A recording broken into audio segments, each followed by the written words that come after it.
High বন্ধুরা, তো আজকে আমরা দেখতে চলেছি আনিসুর রহমান হুজুরের একটি সুন্দর ভিডিও। একদম। তো আজকে চলো সরফরাজের টাইটেলটা তোমরা জেনে নিই। একদমই তাই। তো বলছে যে এত সুন্দর জীবন কিভাবে নষ্ট করে দিচ্ছেন বাপ। আর তোমরা তো জানোই যে আনিসুর রহমান হুজুর কিন্তু যে ভিডিওগুলো আর কি অ্যাকচুয়ালি করেন বা বলেন আর কি, যে সেই ওয়াজগুলো কিন্তু সত্যি ভীষণ ইমোশনাল হয়। তুমি যা সেই ওয়াজ থেকে কিন্তু আমাদের অনেক কিছু শেখারও থাকে। একদম তাই। তো আজকেও কিন্তু সে একটা কথাই আছে যে কি করে এত সুন্দর জীবনটাকে কেউ নষ্ট করে ফেলছে। তো সেটাই সত্যি, আমরা কিন্তু নিজেরাও জানি না কিভাবে কি হচ্ছে না হচ্ছে। তো আজকে আমরা অনেকটাই জানবো। তো সমস্তটা জানার জন্য কিন্তু আমাদেরকে ভিডিওটা দেখতে হবে। তো আমাদের মেইন ভিডিও ডিসক্রিপশন বক্সে চলে আসবে, প্লিজ তোমার থেকে চেক আউট করে নিও। তো চলো আজকের ভিডিওটা দেখা যাক। এমন সুন্দর জীবন, এমন সুন্দর যৌবন, আহা শক্তির টাইমটা, জীবনের সক্ষমতার সময়। ছোটবেলা তো ভাইয়া দুর্বল, বৃদ্ধ বয়সটাও দুর্বল। তোমাদের অনেক কিশোর নওজোয়ান একজনের গায়েও চাদর নাই, কিন্তু মুরব্বী সবগুলোর গায়ে চাদর। দেখো চাকায়া, এই চাষারা তো আমার সব পরিচিত চাষা। অর্থ হইল এই বৃদ্ধের এই দুর্বলতা তাকে চাদর গায়ে দিতে বাধ্য করেছে। তার শরীরে শীতের অনুভূতিটা বেশি, ঠিক কিনা বলেন না কেন? কিন্তু তোমরা নওজোয়ান, তোমাদের অধিকাংশ কারো গায়ে চাদর নাই। তোমরা দেখো ভাইয়া, আমার গায়ে কোনো চাদরই নাই। তাইলে বুঝাইতে চাইলাম এই শক্তির সময় যৌবন। যুবক চাইলে পাহাড় কাইটা সমান করতে পারবে, যুবক চাইলে সাগর নদী মাটি দিয়ে ভরাট করে দিতে পারে। একটা এলাকার যুবক ছেলেরা যদি চায়, সবার হাতে হাতে মদের বোতল পৌঁছাই দিতে পারবে। একটা সমাজের ছেলেরা যদি চায়, সবার হাতে হাতে নামাজের মুসল্লাও তুলে দিতে পারবে।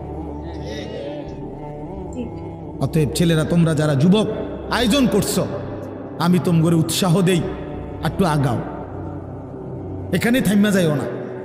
একটা মাহফিল করছি, এক ফোটলা বিরিয়ানি খাওয়াই দিছি, খালাস না বন্ধু, একটু আগাও। তোমরা আবার বসো, যে কয়জনে মাহফিলের আয়োজন করছো তোমরা আবার বসো, যে আমরা কেমনে একটু ভালো হইতে পারি, একটু চরিত্রবান হইতে পারি, আমরা কেমনে নিজেরা নামাজ ধরতে পারি। একটু যদি হিম্মত করো যুবক, ইনশাআল্লাহ ভালো হবে। শনিবার দিন আমি আমার মাদ্রাসায়, এই শনিবারে সকাল 10টা থেকে বিকাল 4:30 পর্যন্ত, এইবারই প্রথমবার আমি আলাদা 16 বছর থেকে 30 বছরের নিচে যাদের বয়স, এই কিশোর যুবকদের জন্য আলাদা ইসলাহি মজলিসের আয়োজন করছিলাম। আমার শায়েখ আল্লামা মুফতি মুশতাকুর নবী সাহেব বয়ান করছেন, আল্লামা মুফতি আমজাদ হুসাইন সাহেব বয়ান করছেন, হজরত মাওলানা মুফতি ইউসুফ বিন ইকবাল বয়ান করছেন, আমাদের কুমিল্লা ক্যান্টনমেন্টের বড় একজন শিশু বিশেষজ্ঞ ডাক্তার মিজানুর রহমান, উনি বয়ান করছেন, আমি নিজে কিছু কথা বলছি। প্রায় 600 ছেলে এন্ট্রিভুক্ত আসছে, এখানে উপস্থিত হয়েছে 600। সন্দ্বীপে, চট্টগ্রামে আমরা প্রতি বছর সন্দ্বীপ যাই, সেখানে 4-5টা ছেলে ফজরের নামাজের জন্য, তারা বন্ধু কলেজের ছেলে, 4-5 জন ছেলে মাত্র। ওরা একদিন সিদ্ধান্ত নিছিল, ওরা সবসময় ফজরের নামাজ পড়তো, তো ওরা একদিন সিদ্ধান্ত নিছে যে ফজরের পরে তারা সন্দ্বীপ তো সাগরের পারে, তো সাগরের পারে হাঁটতো তারা। তো তারা একদিন সিদ্ধান্ত নিছিল আজ থেকে 1 বছর আগে, যে আমরা সকালবেলা না হাইটা চলো আমরা বন্ধুদেরকে ফজরের জন্য জাগাই, ফজরের ক্যাম্পেইন করি, ফজরের জন্য গণসংযোগ করি। এই 4-5 জন ছেলে উদ্যোগ নিয়ে শুরু করছে। ঠিক 1 বছরের মেহনতে এই গত নভেম্বর, 24 সালের নভেম্বরে আমি গেছি মাহফিলে, ওইখানে তারা আমার লিস্টেড, ফজরের পরে আমি তাদের জন্য আলাদা বয়ান করছি, তাদের আলাদা মাহফিল হয়েছে ফজরের পরে। মানে রাইতে আমি যেই প্যান্ডেলে ওয়াজ করছি, ওই প্যান্ডেলটা তারা সকালের জন্য আবার ভাড়া নিছে। বুঝেন না এই কথা? আমি ওখানে ছিলাম, আর ওখানে রাত্রে আসা যায় না, ওইটা সন্দ্বীপে স্পিড বোট দিয়ে আইতে যাইতে হয়, তো রাইতে আওয়ানোর সিস্টেম নাই, থাকতে হয়। এই জন্য ফজরের পরে আবার বয়ান করছি 1.5 ঘন্টা। তো ওরা, আমি বললাম এত ভোরে ছেলেরা আইবুনি, কয় হুজুর আসবেন ইনশাআল্লাহ, আপনি দেখেন। তারা আমারে দেখাইছে কাগজে কলমে লিস্টেড করা, প্রায় 4,500 ছেলে এখন ফজরের নামাজ জামাতে পড়ে। যুবক চাইলে কি না পারে। যুবক চাইলে ভাঙতে পারে, যুবক চাইলে গড়তে পারে, যুবক চাইলে বুলডোজার দিয়ে সমান করে লাইতে পারে, সমান করে ফেলতে পারে। আবার সেই ভাঙার উপরে যুবক চাইলে গড়তেও পারে। আল্লাহ তাআলা নওজোয়ানের শরীরে অসম্ভব হিম্মত দান করছে, অসম্ভব হিম্মত। এই জন্য বাপ আমি যুবক যারা তাদেরকে উৎসাহিত করলাম। মহান আল্লাহ পাক রব্বুল আলামিন আমাদেরকে বলছেন, আমি তোমাদের ইমানদার, ইমান নিলাম, আমি ইমান দিছি বান্দা। আমি গত বছর যখন তাবলিগের সফরে ছিলাম দিনাজপুর জেলায়, গত বছর আগস্ট মাসে ৭২ বছর বয়স্ক একজন হিন্দু লোককে কালেমার দাওয়াত দিছিলাম। ওনার 2 ছেলে মুসলমান, ওনারে আমি 2.5 ঘন্টা কালেমার দাওয়াত দিছি। আমরা 3 জন আলেম মিলে কত অনুনয় বিনয় করছি, কাকুতি মিনতি করছি, কাঁদছি, চোখের পানি ফেলছি। একটা বার চাচা কালেমা পড়েন, আপনার ছেলে মুসলমান, ছেলের বউ মুসলমান, আপনার নাতি নাতনি সব মুসলমান, আপনি এখনো বসে আছেন কেন? আহা, এই ৭২ বছর হয়ে গেছে। বুড়া মিয়া কয়, আমি ওটা বলবো না, পড়বো বলে নাই। আমি আমার সাথীদের কাছে, আমার ২৬ জন সাথী নিয়ে চিল্লাই গেছি, ১৬ জন আলেম, এক চিল্লা সফরে ৯৫০ মানুষ আল্লাহর রাস্তায় বের হয়েছে চিল্লার জন্য। আলহামদুলিল্লাহ, আল্লাহই করাইছে। তো বলতেছিলাম, আমি সাথীদের কাছে এসে বলছিলাম যে দেখেন, ৭২ বছর বয়স হয়ে গেছে, এক আল্লাহর বান্দা, তার জবান দিয়া কোনোদিন তার মালিকের নামটা বের হয়। আমারে আপনারে আল্লাহ তাআলা কত বড় তৌফিক দিছে যে আমরা কত হাজারবার, লক্ষবার কালেমা লা ইলাহা ইল্লাল্লাহ মুহাম্মাদুর রাসূলুল্লাহ এটা যে আমরা পড়তে পারি, পড়তে পারছি, এই সৌভাগ্যের কৃতজ্ঞতা কি? এটা যদি আল্লাহ আমগো জবান দিয়ে কোনোদিন না বলাইতো। কথা বলে না বাপ? এই ছেলেরা মিয়া, এই আব্বা যারা নামাজ পড়ো না, আরে না ফরমান, তুই যদি হিন্দুর ঘরে জন্ম নিতি, তুই যদি ইহুদির ঘরে জন্ম নিতি, তুই যদি খ্রিস্টানের ঘরে জন্ম নিতি, বেটা কি হতো জীবন? যদি কোনোদিন কালেমার আহ্বান না শুনতা।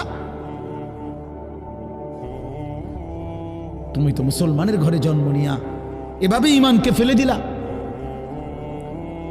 মুসলমানের ঘরে জন্ম নিয়ে এভাবে নামাজকে প্রত্যাখ্যান করলা। ছি ছি ছি ছি, তোমারে দেখে তো হিন্দুও হাসবে, তোমারে দেখে তো ইহুদিও হাসবে, তোমারে দেখে তো খ্রিস্টানও হাসবে, যে দেখছো হয় নাকি শ্রেষ্ঠ জাতি, ওদের ধর্ম নাকি শ্রেষ্ঠ ধর্ম, ওদের ধর্ম কোরআন নাকি শ্রেষ্ঠ কিতাব, ওদের শ্রেষ্ঠ ধর্ম ওদেরই পছন্দ হয় না, ওদের শ্রেষ্ঠ কিতাব ওরাই পড়তে পারে না। তো এটা কিসের শ্রেষ্ঠ? কথা বলেন না। তাহলে আমি তো আমার ধর্মের অপমান। কথা বলেন না, আমি আমার ধর্মের অপমান না, আমি আমার কোরআনের অপমান। এজন্য তোমরা যারা বেনামাজি ছেলে, তোমরা ধর্মের অপমান। তোমাদের যাদের চুল বেঈমানের মতো, তোমরা মুসলমান ধর্মের অপমান। তোমাদের কারণে আমার ধর্ম লজ্জিত, তোমাদের কারণে ধর্ম বেইজ্জতি হয়েছে। তোমরা ইসলামকে অপমানিত করলা, আল্লাহকে অপমানিত করলা, আমার নবীর শ্রেষ্ঠতম 23 বছরের আদর্শকে তোমরা অপমানিত করলা। এই অপমানের বিচার আল্লাহ করবে, মনে রাখো, ছেড়ে দিবে না বাপ। আল্লাহ কোরআনে বলছে, বান্দা আমি 1 সেকেন্ড ছাড়বো না, আমি হিসাব নিব। তুমি আমারে কি মনে করছো বান্দা? বাদুগা খাওয়াইছি দেখিয়া তুমি মনে করছো আমি মাতি না? হ্যাঁ, কিটা মনে করছো? এ পেশাব পায়খানার ভাত তুমি মনে করছো আমি কিছুই বলবো না, কিছুই বলবো না। তুমি জানো না ফেরাউনকে শোয়াইছে কে? তুমি জানো না কারুনকে শোয়াই দিছে কে? তুমি জানো না নমরুদ সাদ্দাতকে নিশ্চিহ্ন করে দিয়েছে কে? তুমি শোনো নাই? তুমি আন্দাজ করো নাই আমি আল্লাহ কেমন?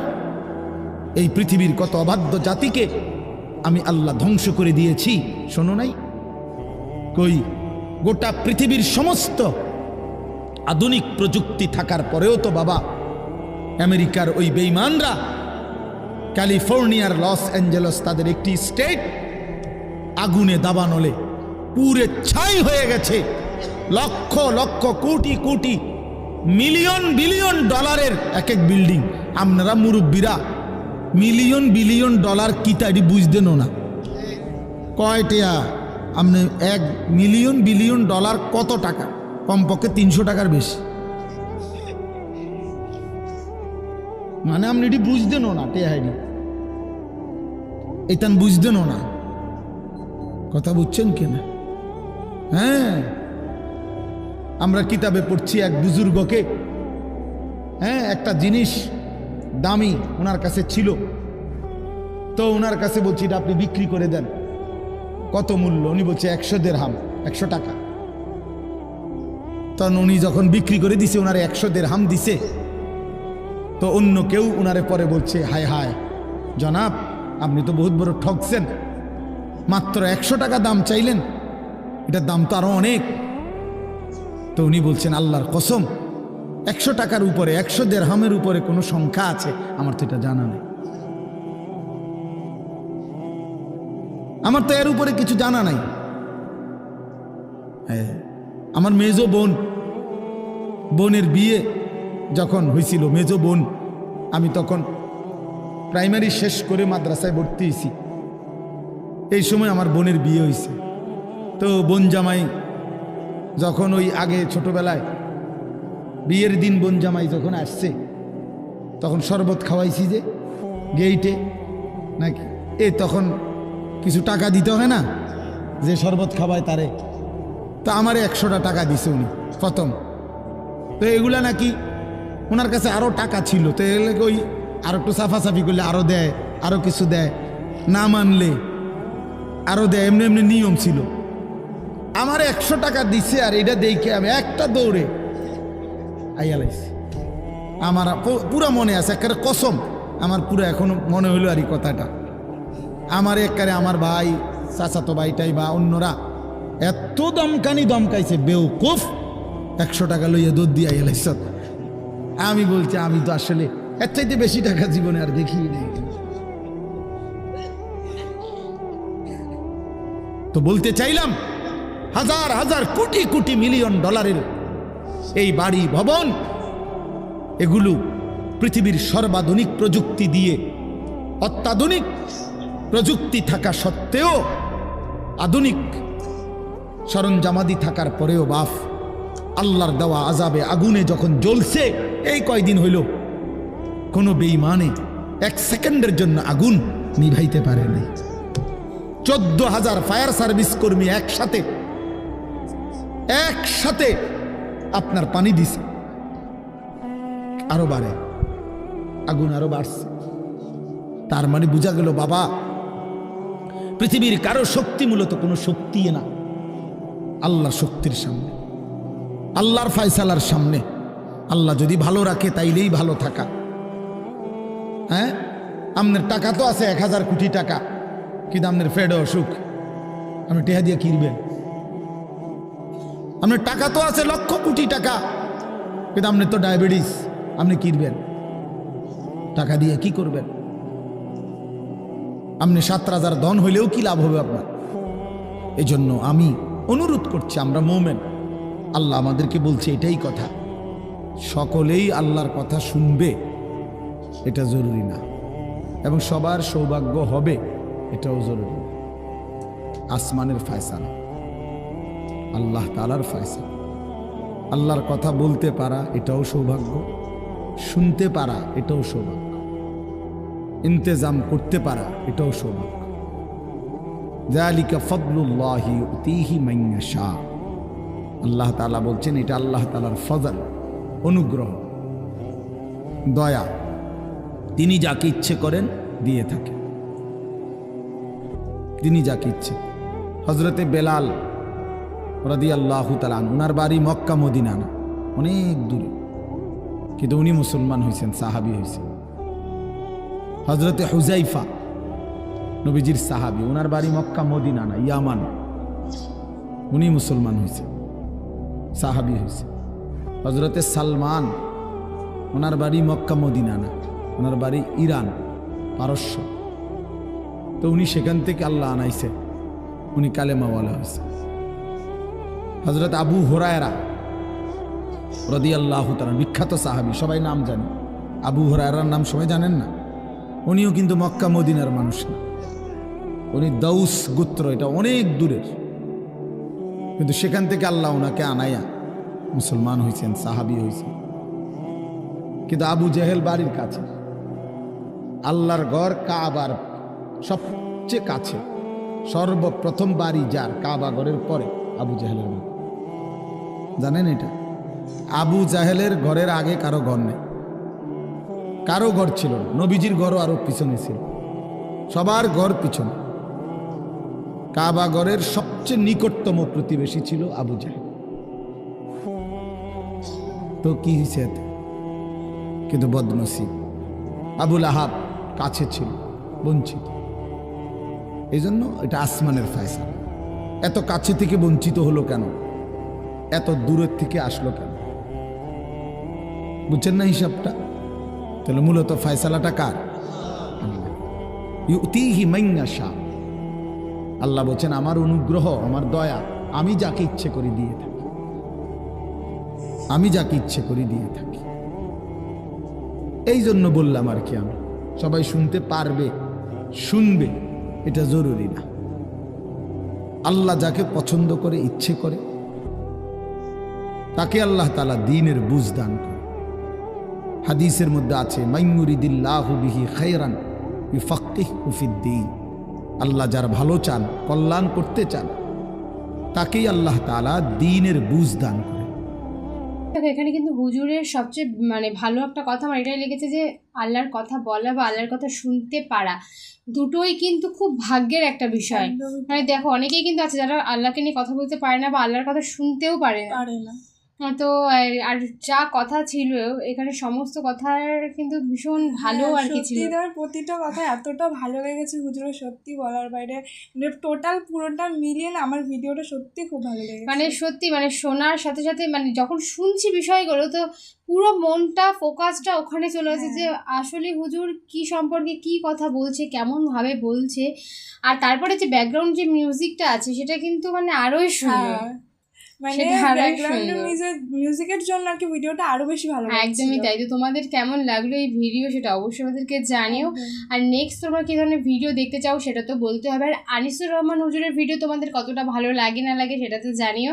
তাহলে হুজুরের আরো অনেক সুন্দর সুন্দর এরকম মধুময় ভিডিও আছে যেগুলো তোমাদের সাথে আমরা রিপ্রেজেন্ট করতে পারবো। তো তোমরা অবশ্যই আমাদেরকে জানাতে থাকো। তো চলো আজকের মতো এখানেই, বাই বাই।